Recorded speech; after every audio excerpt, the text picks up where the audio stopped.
Hi there, Social Cam, Facebook, YouTube, Twitter. This is Garnett again, and this is another installment of Musical Wisdom. That's the title for right now, but whatever. Um, I have a request, and it's to make a video of different scales that can be worked out with both hands. You know, the left hand isn't the greatest. All right, cool. Um, Now with scales, the different types of scales, I tend to group them into families. You have your major scale, you have your harmonic minor scale, you have your melodic minor scale, you have um, the whole step, half step, diminished scale, you have the half step, whole step, diminished scale, you have the major and minor pentatonics, you know, you have your augmented scale, and there are many others, but those are like the basic families that I tend to group them in. And then you have the modes that are, in those scales. So, for example, I use the key of C. So, C major is pretty much C, D, E, F, G, A, B, C, right? Just for familiarity's sake, right? So the way I will practice these scales like this, again, just practicing them slowly.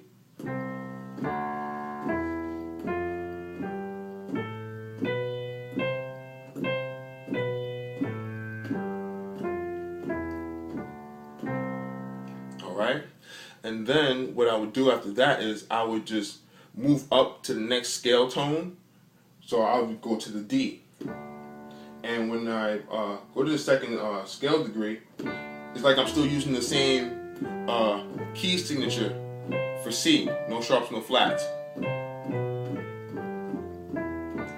Now each scale degree has a specific name. So the second degree would be Dorian. The third one would be Phrygian. The fourth one would be Lydian. The fifth one would be Mixolydian. The sixth one would be Aeolian. The seventh one would be Locrian. Right? And that's only in the major scale. Right? So I would practice it like this.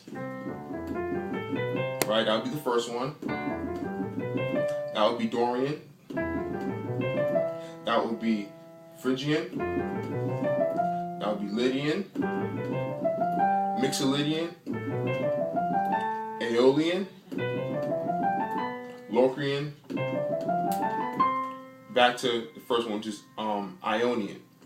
Now, another way I work on the scales like this. I call it the what goes up must come down. So I do this.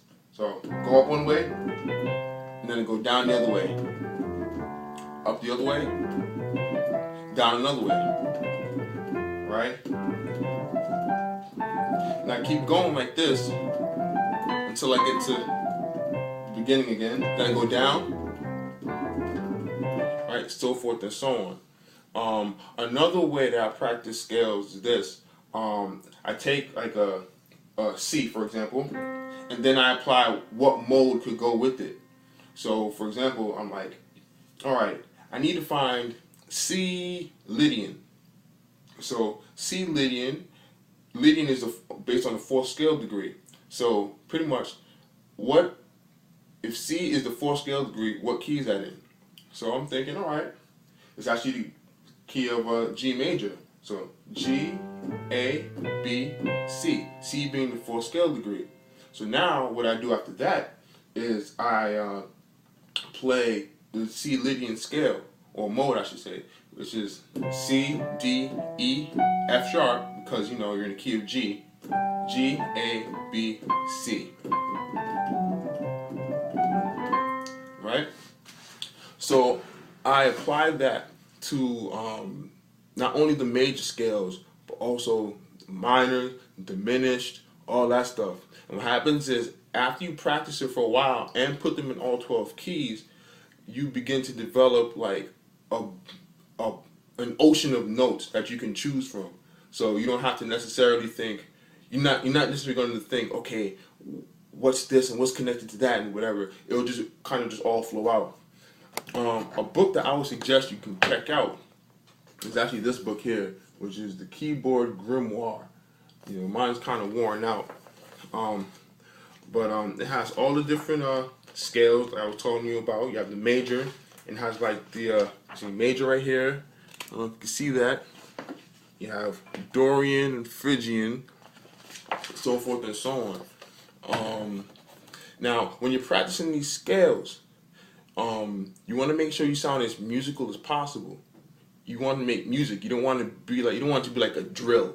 It's not like basketball where you're running, you're running laps and you're doing suicides and stuff. You want to make sure that you're making music. So you want every note that you play, you want it to count.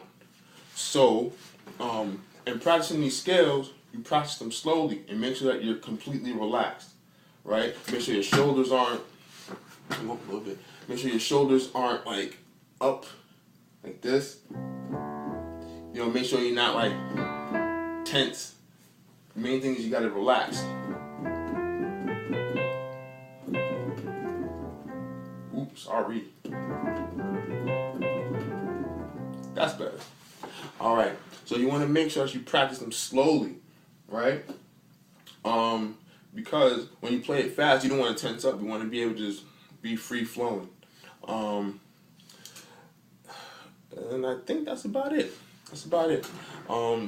So again, try the what goes up must come down thing, and then also try and connect, the mode names to whatever notes, whatever note that you can think of, and then try and play around with it that way.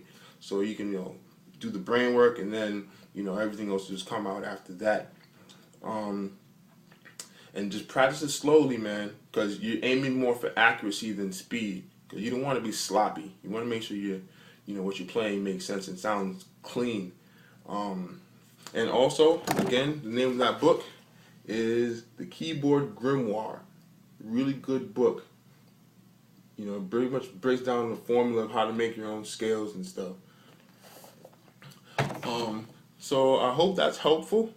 If anything, just look for me on Facebook, Garnett Walters. You're gonna see the keys with like paint spots on it.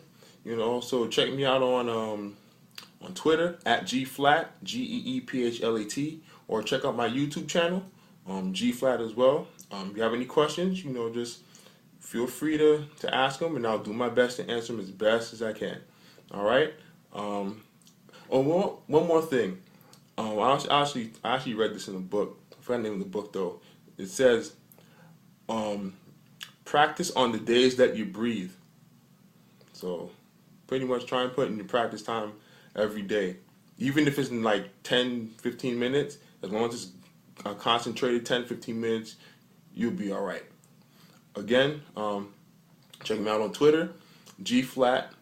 Check me out on Facebook, Garnett Walters. Look for that key. Look for the keys with the paint, and then on YouTube, Geephlat as well. All right. Peace. Later.